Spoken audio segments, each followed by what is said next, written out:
So a prediction video, I'm glad to be doing, but I never thought I'd be doing it for this card. So today, obviously, it was announced that Daniel Dubois, will not be defending his IBF World Heavyweight title against Joseph Parker. He has been ruled out of the fight due to an illness of some sort. So therefore, they needed a replacement opponent for Joseph Parker. Now, this card has had one pullout already due to an illness. That was Floyd Schofield. And the replacement was Josh Padley. Now, Josh Padley, apparently, I knew he was a full time worker, an electrician. He was working Monday and Tuesday this week on a building site. On Wednesday, he gets the call. On Thursday, he's in Saudi Arabia. Friday, he'll be weighing in. Saturday's fight night. And I would imagine he will not be going to work Monday. Something tells me that. Congratulations to him, win or lose, most likely lose. It gives him the chance to pursue boxing full time, so I'm very happy about that. It's the kind of opponent, and I mean no disrespect to Josh Padley in the slightest, but it's the kind of opponent a domestic level fighter stepping up to world level on short notice, you would imagine. So you would assume that for Joseph Parker, going into a world title fight, the difference being he's the challenger, so it's the champion who's pulled out. It's a voluntary, so there won't be any recourse for Daniel Dubois at all whatsoever. It's not a mandatory. If it's a mandatory, different story. There might be some issues. Joseph Parker, you would imagine, well, look, who are they going to get on short notice? There was names floating around like David Adelaye. No disrespect, but to take a fight with Joe Parker on short notice when you're only just won an English title and lost the British title fight to Wardley is a bit of a kamikaze mission, to say the least. Turki Al Sheikh somehow pulls Martin Bakole out of the hat. Honestly, it's phenomenal, really, because that fight right there, let's say for argument's sake, Dubois versus Parker was never announced. Let's say for argument's sake it was never announced, and it was Beterbiev Bivol 2 with the co-main event Joe Parker versus Martin Bakole. I would still be saying this is one of, if not the greatest cards of all time, because that is a phenomenal main event. It really, truly is. It's an amazing fight against two top five heavyweights, really. I mean, Joe Parker, is he top five? I would say he is. Is Bakole top five? Yeah. Well, considering I think Joshua wouldn't beat Bakole and Joshua was knocked out for I think he is. I think it's fair to say he is. So, a lot of form for both guys. Again, a lot of form for both guys. The problem with this is that Martin Bakole, as good of a replacement as he is, he's taken the fight on basically 48 hours notice. A little bit longer, maybe 50 hours notice, really. But it's no notice whatsoever. I had heard, and again, these are rumours that are flying around. I don't know. Some were saying he literally was starting camp up in Scotland with Billy Nelson. Others are saying that he's coming from the Congo to basically Saudi Arabia. Now, that would imply to me, and again, I don't know what his setup in Congo was like or anything like that, but that would imply to me that he hasn't even started camp and he is literally coming in, maybe just ticking over, and ticking over could be just a little bit of road work and a little bit of whatever today, hitting the bag or something like that. So it does have me worried about what type of... Look, I know we're not going to get the best Martin Bakole possible. You're just not going to get it on a short notice job like this. But there's other people saying that no, he's been training, not necessarily for this fight, but at the very least he's been training and taking over in a good way. So he's been doing at least something. So that would stand him in good stead fitness-wise. Had this been announced, I think the original card was announced back in November. Had this been announced in November and we had known that it would have been Bakole then, and he would have known himself, then personally for me, I would confidently pick Martin Bakole, not just to win this fight, but I think he'd probably knock Joseph Parker out. And I think he'd probably knock him out quicker than Joe Joyce. I think he would. I think that Martin Bakole is going to be all over Joseph Parker like a bad smell. I think that he is very heavy-handed, as is Joe Joyce, as is Daniel Dubois, to be fair. I think he's just so difficult to beat. He's not the fastest heavyweight by no stretch of the imagination, but he just... You look at the Jared Anderson fight, and you look at not just the uppercut in the first round that dropped him. You look at the uppercut in the fifth round. That was the beginning of the end. Like, he was really done after that uppercut.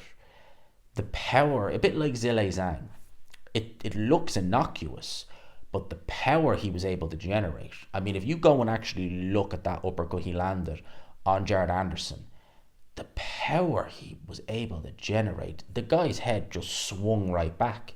It's phenomenal punching power that Bakole has. And I have to point out that this is a guy who he always was on like my radar. Another bit I knew obviously very well who Martin Bakole was.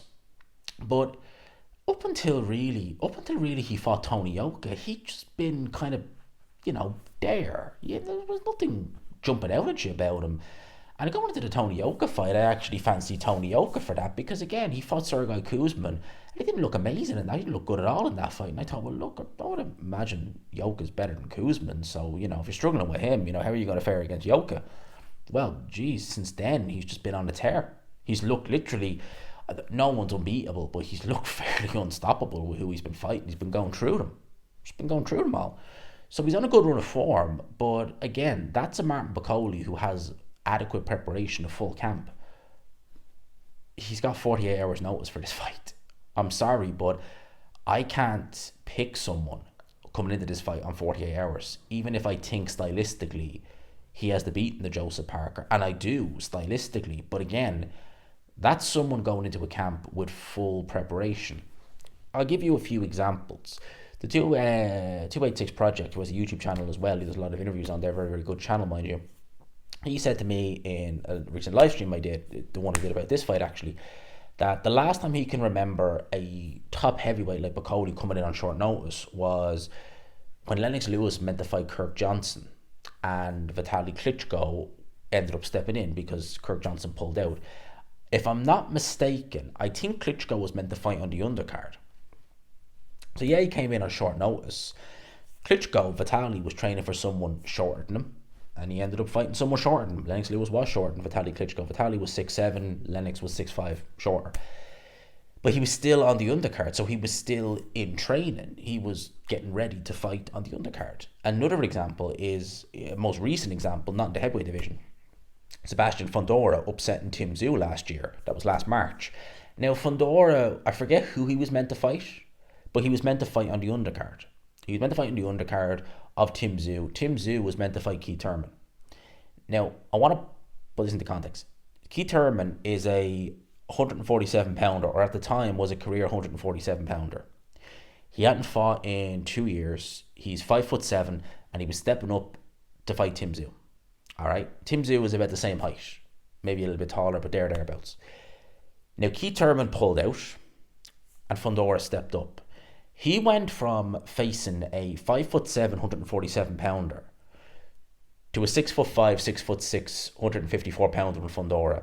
You cannot, and that was roughly 10 days, 2 weeks outside of fight day. You can't adequately prepare for that in that short amount of time, and especially given the fact that Fundora was on the card. It's not like he was just taking, are you in shape? I think I am. Can you fight? Probably. All right, fight. It's very different. This, they can say he was, ticking over, whatever. I still think it's too short notice. I think that, although what I will say, because it's short notice, I think this is going to make for a phenomenal fight. It's certainly early on.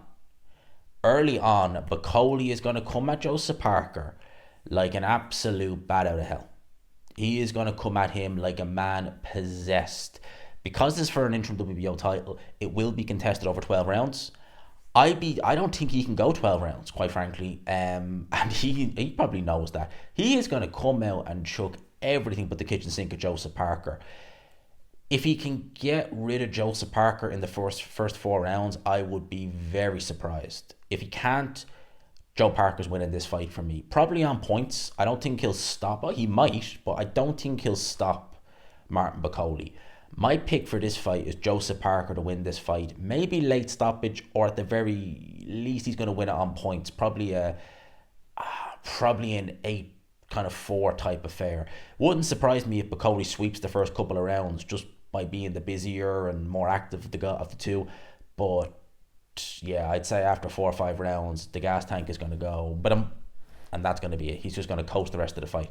I hope I'm wrong. I hope he has enough in the tank to make a fun fight of this. Again, if he has enough in the tank to go to 12 rounds and make a fight of this, I think he wins. But I'd be surprised if he does have that in the tank, quite frankly.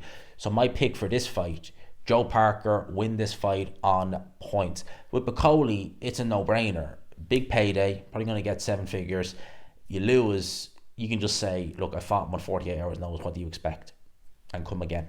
Joe Parker, I mean, in your last 3 fights, you will have fought Wilder, Zhang, and Bakole and won them all. That's some resume. Not even taking into consideration, you have Ruiz on there, you have Hughie Fury. Oh, geez, who else? You have other people on there as well. I'm not even going to go through his resume now, but you know what I mean. He's got other guys on there as well. Phenomenal stuff. So that's my thoughts on this. Let me know yours. Who do you have? Do you have Bakole? Do you have Parker? Leave it in the comments. For now, I will leave it there. I'll probably do a live tonight or tomorrow night because it's Thursday time of recording, and I'll definitely do a post weigh-in reaction. Let me know your thoughts. Peace.